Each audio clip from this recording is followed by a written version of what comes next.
Kalau saya sering membaca istri bahagia tuh keluarga bahagia, istri bahagia rezeki suami lancar. Betul.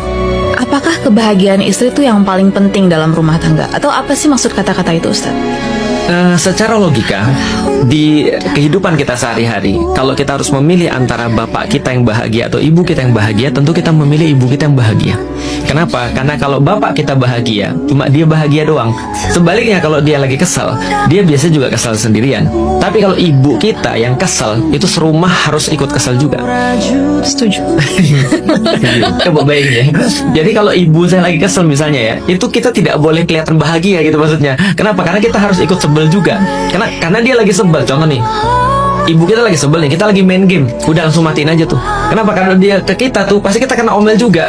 Karena kita nggak lagi ngapa-ngapain. Kalau bapak kita sebel kan nggak gitu juga. Nah artinya secara logika aja memang ibu itu harus lebih dijaga dalam rumah tangga. Karena rumah tangga itu adalah ibu kita sendiri sebenarnya.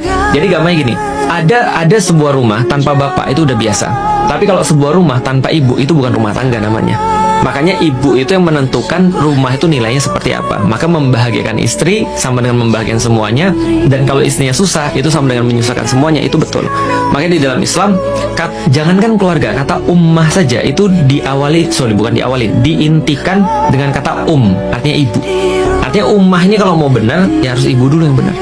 Makanya kalau kita misalnya lihat sekarang ya, gak usah sekolah tinggi-tinggi lah. Ibu tuh gak usah sekolah tinggi-tinggi, ujungnya ke dapur, kasur, dan sumur. Lah gimana kalau misalnya dia nggak tinggi pendidikan, dia nggak pintar, dia menghasilkan anak-anak yang mohon maaf yang jadi beban nantinya.